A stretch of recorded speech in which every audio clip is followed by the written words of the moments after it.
Hello friends, welcome to Abhipedia powered by Abhimanyu IS. This is Ramesh, faculty Abhimanyu IS. And today we are going to discuss some MCQs on Indian freedom struggle. जैसे कि मैंने आपको पहले बताया था, I've told you in the last class that we will be discussing 2-3 sessions. I'll be taking 2-3 sessions on Indian freedom struggle. ठीक है, Indian freedom struggle के ऊपर हम 2-3 क्लासेस MCQs के चलाएंगे. ये दूसरी क्लास है आज. ठीक है, तो before starting off with this session please do not forget to like, subscribe and share this session. और हमारी जो जितने भी कोर्सेज हैं, हमारे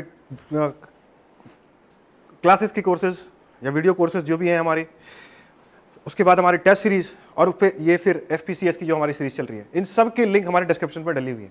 ठीक है, डिस्क्रिप्शन पे जाएं और सारे इन्फॉर्मेशन आपको वहाँ पे मिल जाएंगे.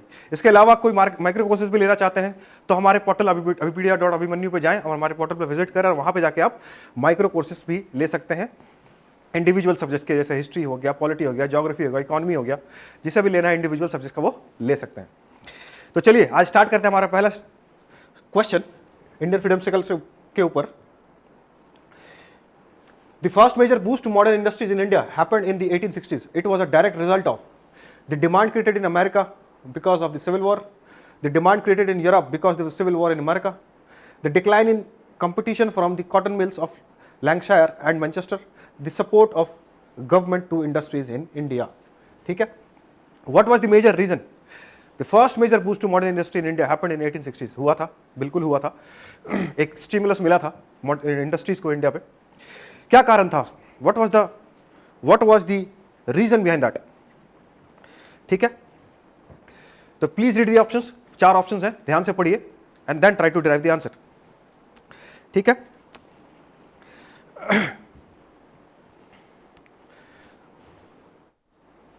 Ten seconds to go. 10 seconds in your hand. Please try to answer the question within the 10 seconds fold. ठीक है, इंडियन फ्रीडम स्ट्रगल के ऊपर हमारे सारे MCQs 3 सेशंस होंगी. आज ये दूसरी है. एक दिन और हम इंडियन फ्रीडम स्ट्रगल के ऊपर क्वेश्चन डिस्कस करेंगे क्योंकि ये सिलेबस का ये पार्ट बहुत बड़ा है. और I will try to cover each an aspect of the Indian freedom struggle through our MCQ series. ठीक है, और आपके यहाँ से कंसेप्ट की क्लैरिटी कराने की कोशिश करेंगे हम. Let's see what is the answer. Answer is B. That is the demand created in Europe. The demand created in Europe because of the civil war in America. Yes, this option is totally correct. America के अंदर civil war होता है और civil war जब America के अंदर होता है eight that point in time, तो उस सिविल वॉर के बाद इंग्लैंड के अंदर यूएस से कॉटन बहुत ज्यादा सप्लाई होती थी. जो सिविल वॉर हुआ तो वहां पे पूरी चैनल डिसरप्ट हो गई.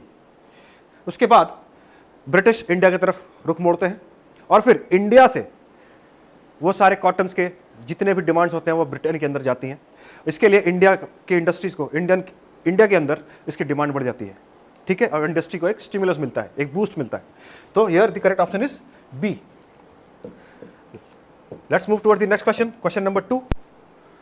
Which of the following nationalist leaders were associated with Indian Association? Surendranath Banerjee, Anand Mohan Bose, Dwaraknath Ganguly. Select the correct answer. Using the codes given below. 1 only, 1 and 2 only, 2 and 3 only, 1, 2 and 3. इन तीनों में से कौन से लोग Indian association से जुड़े हुए थे? Surendranath Banerjee, Anand Mohan Bose, Dwarakanath Ganguly.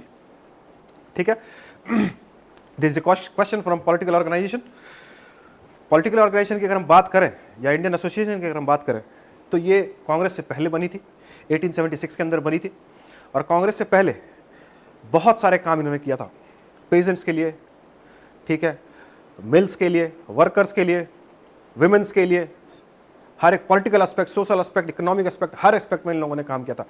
It provided a tremendous stimulus to the Indian freedom struggle at that point in time. ठीक है, let's see what is the answer. Answer is D. That is all of the above. 1, 2 and 3 ये तीनों जुड़े हुए थे. सुरेंद्रनाथ बैनर्जी ने form किया था किसके? 1876 के अंदर. तो एक चीज और याद रखिए, ये कांग्रेस से पहले बनी थी और बाद में कांग्रेस बनने के बाद ये कांग्रेस के फोल्ड के अंदर ही काम कर रही थी. कांग्रेस सोशल एस्पेक्ट पे काम नहीं करती थी, सोशल इश्यूज पे हाथ नहीं डालती थी due to the nature of the Indian society. लेकिन इंडियन एसोसिएशन वहां पे भी काम कर रहे थे. ठीक है,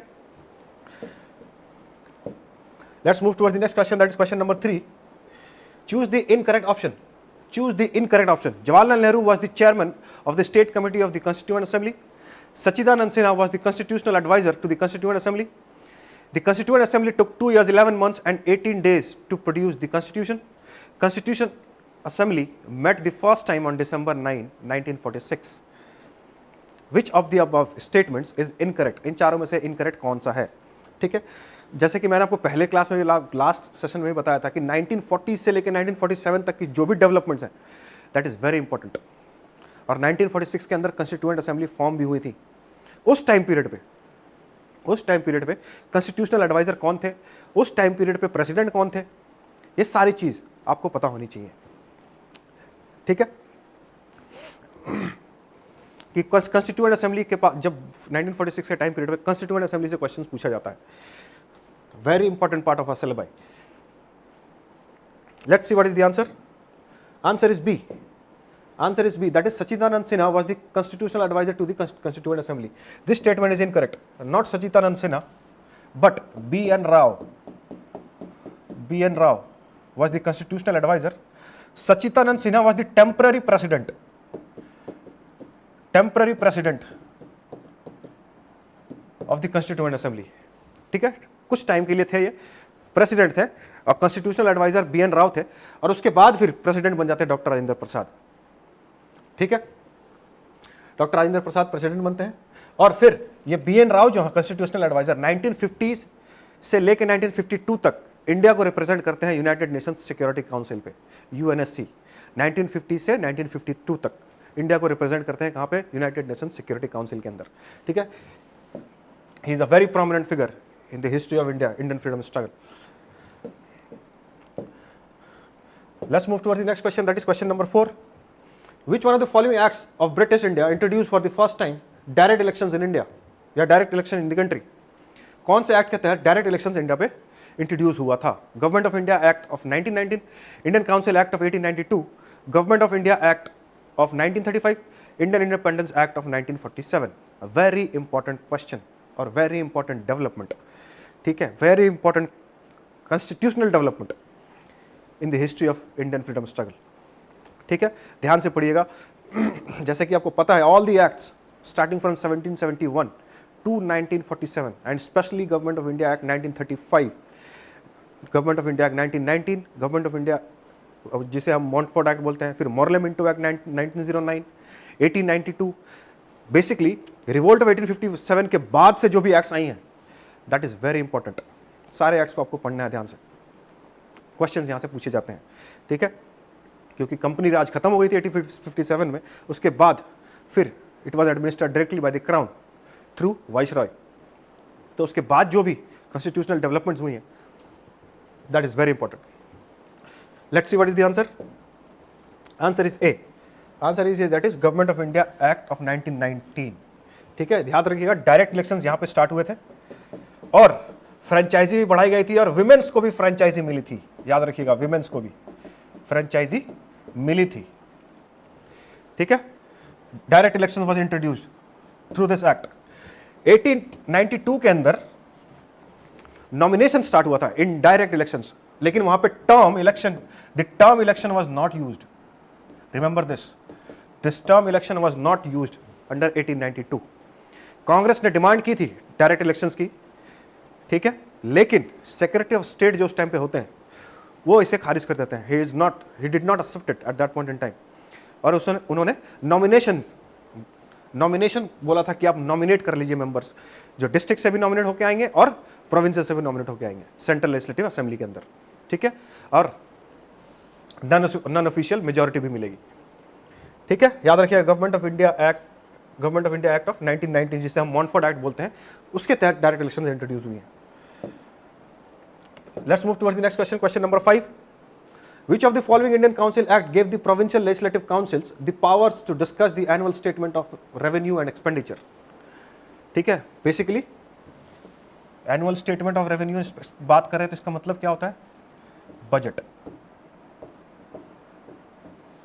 बजट को डिस्कस करने का पावर मिला था। Indian council act of 1861, Indian council act of 1892, the government of India act of 1919, the government of India act of 1935। इन चारों में से कौन से एक्ट से पावर मिली थी प्रोविंशियल लेजिस्लेटिव काउंसिल्स को बजट को डिस्कस करने के लिए। Read the question carefully and then try to answer. Please do not forget to like, subscribe and share the session. Session को लाइक करें, शेयर करें, सब्सक्राइब करें, हमारे चैनल को सब्सक्राइब करें अभिपीडिया स्टेट। और अगर आप हमें टेलीग्राम पे फॉलो करना चाहते हैं तो हमारा टेलीग्राम चैनल है अभिपीडिया IAS, वहाँ पे भी आप हमें फॉलो कर सकते हैं, वहाँ पे भी आपको बहुत सारे कंटेंट्स मिल जाएंगे। Let's move towards the next question, sorry answer. First the answer is B, answer is B, that is Indian council act of 1892। Budget discuss करने का पावर इससे मिला था, सिर्फ डिस्कस कर सकते थे। और अगर कोई क्वेश्चन पूछना है, कोई इशू रेज करना है तो 6 दिन पहले नोटिस देना होता था कि आप 6 दिन पहले नोटिस दें। You provide a prior notice 6 days before, prior 6 days, उसके बाद फिर आप कुछ इशू रेज कर सकते हैं, लेकिन फिर सप्लीमेंट्री क्वेश्चंस पूछना आपको अलाउ नहीं है, ठीक है। बस डिस्कस करना, और वेटो पावर नहीं था, वोटिंग पावर नहीं था कि बजट पे वोट कर सकते थे, वो पावर भी नहीं था, बस डिस्कस करने का पावर था। 1892। Let's move towards the next question, question number 6। Who was the viceroy when Queen Victoria was crowned with Kaisar-e-Hind in Delhi दरबार? जब दिल्ली दरबार हुई थी 1878 के अंदर, उस टाइम पे Who was the viceroy? Lord Hastings, Lord Lytton, Lord Elgin, Lord Minto, इनमें से कौन उस टाइम पे वाइसरॉय थे? As I told you earlier also, हमारे कोर्सेज के लिंक, हमारी टेस्ट सीरीज के लिंक, ये पीसीएस की कोर्सेज के लिंक, पीसीएस की टेस्ट सीरीज के लिंक, या ये एफपीसीएस की जो सीरीज चल रही है इसके लिंक, सब कुछ डिस्क्रिप्शन के अंदर डली हुई है। If you want to gather information, if you want to purchase it, you can visit this link provided in the description below. Let's see what is the answer. Easy question था ये, answer is B, that is Lord Lytton. Lord Liton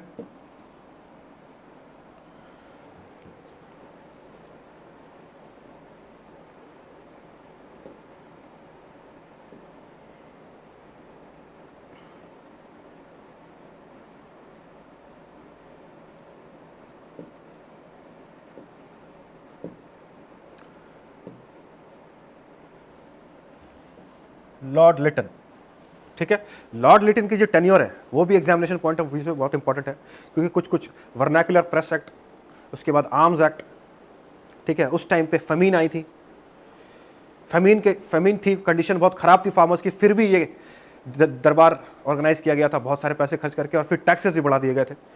तो Lord Liton की जो tenure है that is important from exam point of view, वहां पे आपको पढ़ना है। इसके बाद फिर लॉर्ड रिपन आते हैं, वो फिर क्या क्या चेंजेस करते हैं। ही वॉज अ डेमोक्रेट, ठीक है, लेबर पार्टी के थे वो, तो वो भी बहुत इंपॉर्टेंट है।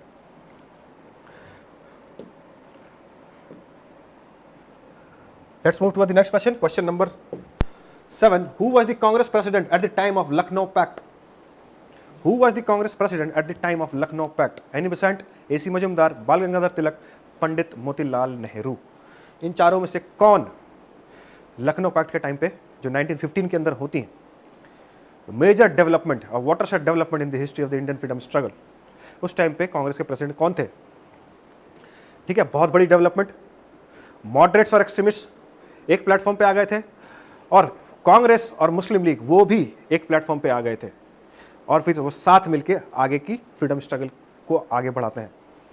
That is why Lucknow pact is very important from exam point of view.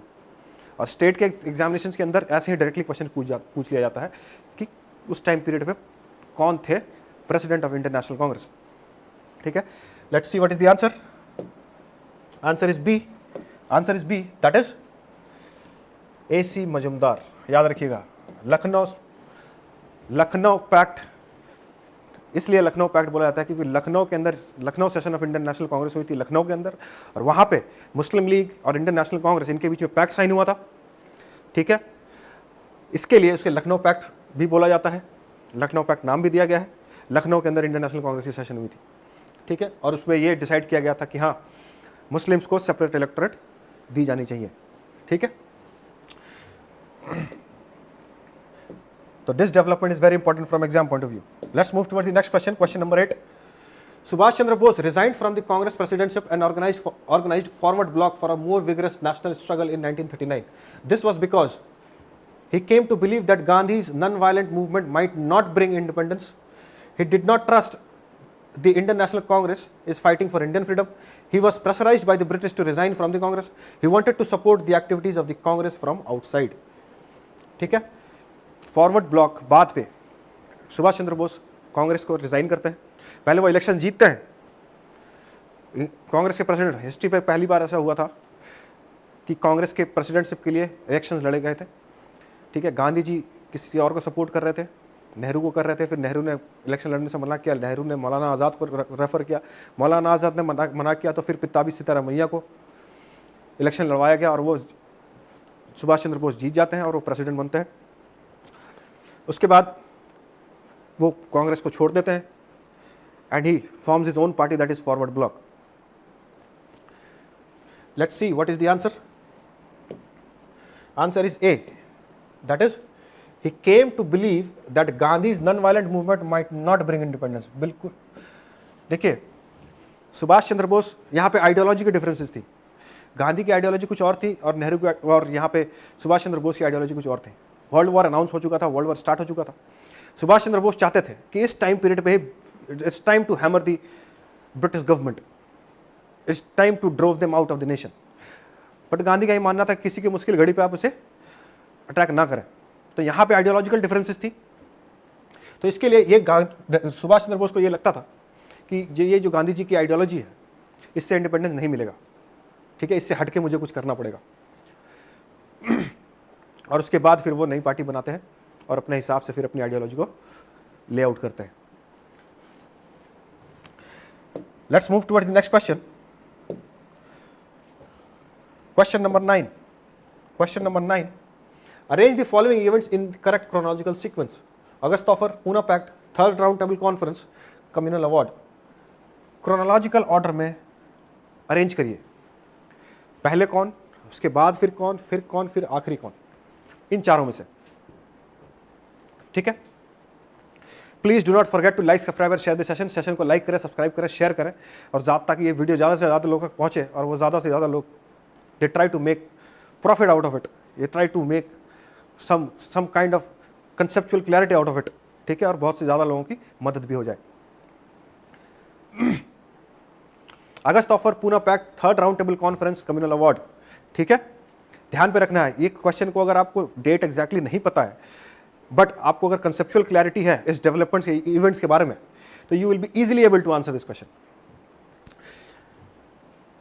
Let's see what is the answer. Answer is B. Answer is B. How come? DBCA, D communal award 1932 के अंदर। Communal award announce होने के बाद, ठीक है, Poona pact, ठीक है, separate electorate announce कर दिया जाता है, लेकिन गांधी जी इसके खिलाफ होते हैं, तो फिर अंबेडकर जाके गांधी जी से जेल पे मिलते हैं। ठीक है, जेल पे मिलते हैं, उसके बाद पूना पैक्ट साइन होता है और गांधी और अंबेडकर रिजर्वेशन के लिए मान जाते हैं, सेपरेट इलेक्टोरेट छोड़ के रिजर्वेशन के लिए मान जाते हैं। तो उसके बाद की डेवलपमेंट ये होगी। उसके बाद फिर थर्ड राउंड टेबल कॉन्फ्रेंस नवंबर के अंदर। ठीक है, एंड देन अगस्त ऑफर आपको पता है 1940 के अंदर, ये तो आपको पता ही है। तो इन दोनों ऑप्शन में बस आपको चूज करना था कि अगस्त ऑफर जो लास्ट पे आएगा वो अगस्त ऑफर ही होगा। ठीक है, so let's move towards the next question and the final question of the day. Who among the following is known for making the first demand of franchisee for women in India? For women in India, Arun Asaf Ali, Sarojini Naidu, Margaret A. Cousin, Annie Besant। इन चारों में से कौन थे जिन्होंने सबसे पहले women voting rights for women की बात की थी? Aruna Asaf Ali, Sarojini Naidu, Margaret A. Cousins, Annie Besant. मैं आपको फिर से बताता हूं कि हमारे कोर्सेज के लिंक, हमारे टेस्ट सीरीज के लिंक, हमारी ये FPCS सीरीज के लिंक, सब के लिंक इस डिस्क्रिप्शन पे डली हुई है। ठीक है, हमें आप टेलीग्राम पे फॉलो कर सकते हैं, VPDIS हमारा चैनल है, हमारे चैनल को आप सब्सक्राइब कर सकते हैं VPDIS स्टेट, और बेल आइकन दबाना ना भूलें। बेल आइकन अगर आप नहीं दबाते हैं तो आपको नोटिफिकेशंस नहीं आएंगी। Let's see what is the answer. Answer is C, answer is C, that is Margaret E Cousin. ये एक आयरिश लेडी थी, आयरलैंड से आई थी, और इन्होंने मद्रास के अंदर भी जाके डिमांड की थी मद्रास प्रेसिडेंसी से कि वीमेन को वोटिंग राइट्स दीजिए, ठीक है। उसके बाद मॉन्फोर्ड एक्ट आता है 1915 के अंदर ये आती हैं, ठीक है। उसके बाद ये डिमांड करती हैं, उसके बाद मॉन्फोर्ड एक्ट आता है, मॉन्फोर्ड एक्ट पे ही वीमेन को वोटिंग राइट्स मिलती हैं। और फिर मार्गरेट ई कजिन ने बहुत सारे वीमेंस एसोसिएशन को बनाने में बहुत सारा हेल्प किया है। ऑल इंडिया वीमेंस एसोसिएशन जो 1925 के अंदर बनी है, उसमें भी इनका बहुत बड़ा रोल है, ठीक है। सो ही स्ट्राइव्ड फॉर द अपलिफ्टमेंट या empowerment of the women, political empowerment of the women, ठीक है। सो that's all for from today session. Hope so कि आप लोगों को कुछ सीखने को मिला है, कुछ जानने को मिला होगा, कुछ नया जानने को मिला होगा, कुछ कंसेप्ट की क्लैरिटी होगी, कुछ कंटेंट आपको मिले होगी। तो please do not forget to like, subscribe and share the session को लाइक करें, ज़्यादा से ज़्यादा शेयर करें। So that's all for today. Thank you everyone, have a very nice day. Thank you so much.